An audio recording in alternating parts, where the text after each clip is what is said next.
আপনারা জানেন, ইতিমধ্যে সংবাদ মাধ্যমে বিভিন্ন সোশ্যাল মিডিয়ায় দেখেছেন যে বাংলা ভাষায় কথা বললে বিভিন্ন জায়গায়, শুধু উড়িষ্যা নয়, মহারাষ্ট্র, গুজরাট, বিভিন্ন রাজ্যে আমাদের বাংলা ভাষা মানুষের ওপর অত্যাচার করে। মানবিক মুখ্যমন্ত্রী মমতা বন্দ্যোপাধ্যায়ের নির্দেশক্রমে আজকে ভগবানপুর 1 ব্লক তৃণমূল কংগ্রেসের সভাপতি সম্মানীয় রবীন্দ্রচন্দ্র মণ্ডলের আহ্বানে এই ভগবানপুর শহীদ বেদির সামনে আমরা সমবেত হয়েছি।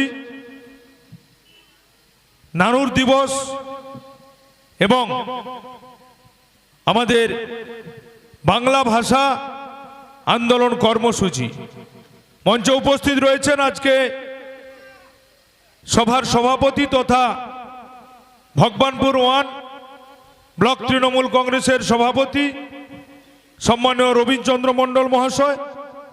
উপস্থিত আছেন ভগবানপুর 1 পঞ্চায়েত সমিতির সভাপতি অরূপ সুন্দর পণ্ডা মহাশয়। ইতিমধ্যে উপস্থিত হয়েছেন আমাদের কাঁথি সাংগঠনিক জেলার তৃণমূল যুব কংগ্রেসের সভাপতি জালাল উদ্দিন খান মহাশয়। উপস্থিত আছেন প্রাক্তন জেলা পরিষদের সদস্য আহমেদ উদ্দিন সাহেব, রয়েছেন সংখ্যালঘু সেলের সভাপতি আমাদের রাইসুদ্দিন সাহেব রয়েছেন। এছাড়াও রয়েছেন অন্যান্য অঞ্চলের প্রধান, উপপ্রধান, পঞ্চায়েত সমিতির কর্মাধ্যক্ষগণ। সামনে রয়েছেন প্রতিটি বুথের বুথ সভাপতি, পঞ্চায়েত সদস্য ও লড়াকু সৈনিক। সবাইকে ভগবানপুর ব্লক তৃণমূল যুব কংগ্রেসের পক্ষ থেকে আন্তরিক শুভেচ্ছা, অভিনন্দন জানাই। আমাদের নেত্রী মমতা বন্দ্যোপাধ্যায়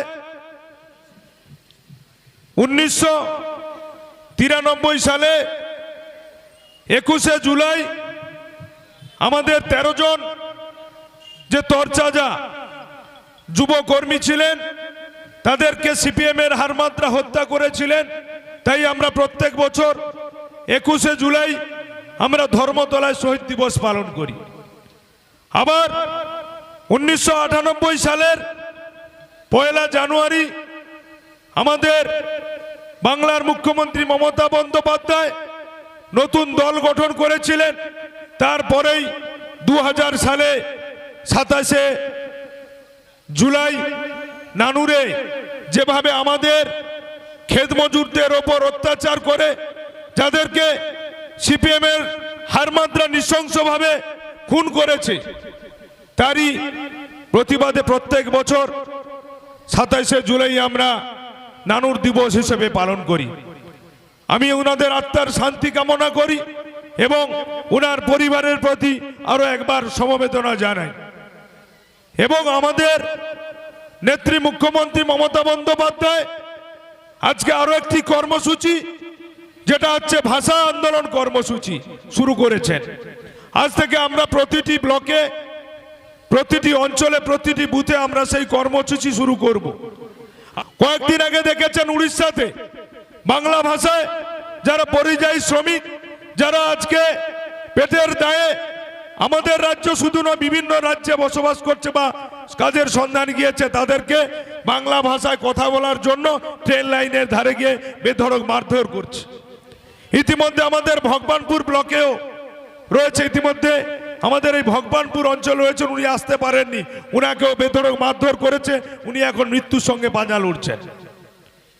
আমরা জানি আমাদের এই বাংলা মমতা বন্দ্যোপাধ্যায়ের সরকার দেখতে দেখতে তৃতীয়বারের সরকারের পরে 2026-এ চতুর্থবারের সরকার ক্ষমতায় আসবে।